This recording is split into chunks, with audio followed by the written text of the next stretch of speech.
We have served as Greek Orthodox Patriarch of Jerusalem since 2005, and we have the great honor to be with you representing the Christian communities from the Holy City of Jerusalem, the cradle of Christianity, as well as our church, which traces its roots back through one unbroken line to the very birth of Christianity in the first century.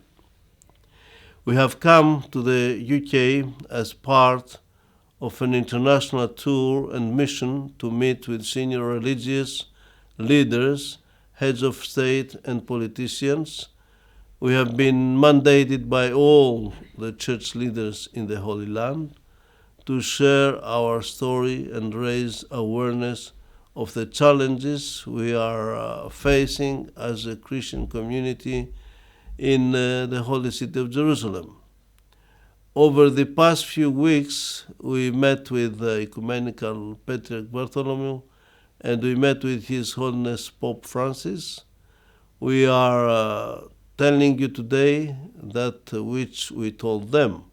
We have also shared these concerns with King Abdallah II of Jordan, the Archbishop of Canterbury, Justin Welby, and with Cardinal Vincent Nichols, Archbishop of Westminster.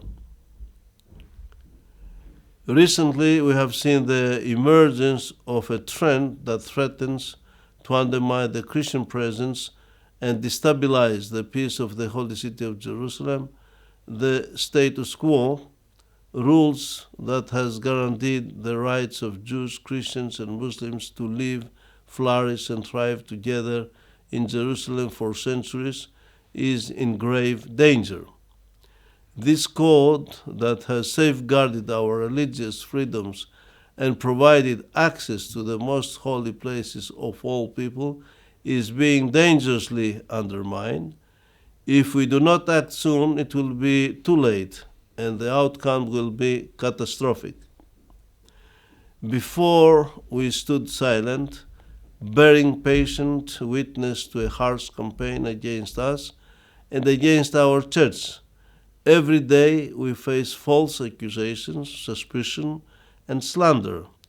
Our detractors target our heritage and our integrity. Today, our calling and commitment to the Lord means we can accept this no longer, and this has led us to break our silence and simply say, enough is enough.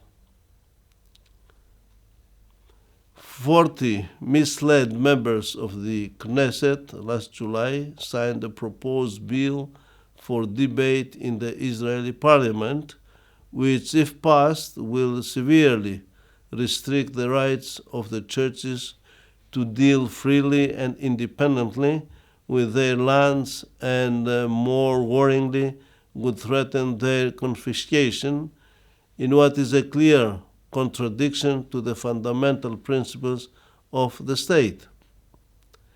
This bill is an assault on the freedom and independence of our churches, which have served and supported Christians in the Holy Land for 2 millennia. Were it to be passed, this bill would be in clear violation of the status quo and arguably numerous international treaties.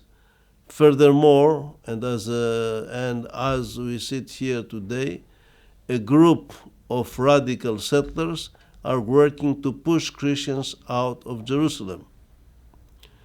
These groups have intensified their underhanded actions of expropriation of church property, the latest of which is the so-called Jaffa Gate case.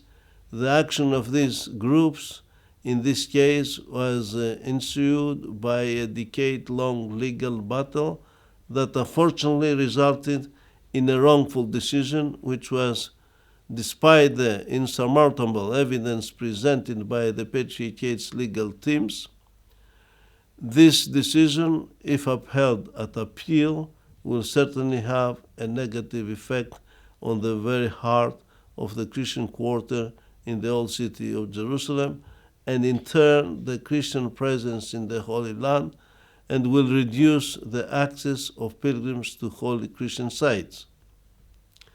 Beyond this, it will serve to further increase tensions in Jerusalem, something that politicians, religious leaders, and community members have worked so hard to reduce.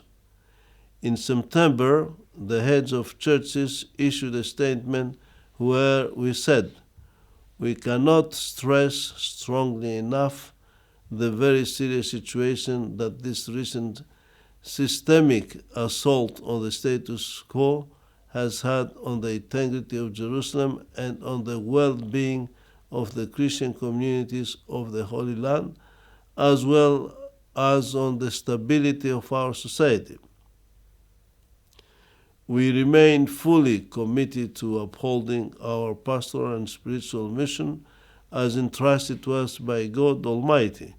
Even as we face these unprecedented and shocking assaults on our history and integrity, we assure our brothers and sisters in the Holy Land that we shall remain true to our mission to be guardians and the servants of the Holy Tomb of Christ and of all the holy sites.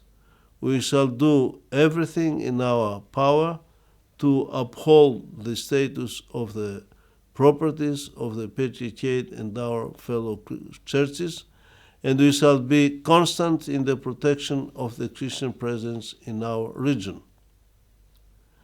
Having received the support of all the church leaders in the Holy Land, King Abdallah II of Jordan, Patriarch Bartholomew, and His Holiness Pope Francis, we were received most warmly by His Grace the Archbishop of Canterbury, as well as His Eminence Cardinal Vincent, and now we are calling on more religious leaders and heads of state to support our righteous cause. We pray to God Almighty to strengthen us and our brethren in these harsh and difficult times. We thank God for all who care for us enough to write and share our story. May God crown all our efforts with success so that justice is done and God's richest peace and blessing can reside with us all. Thank you very much indeed.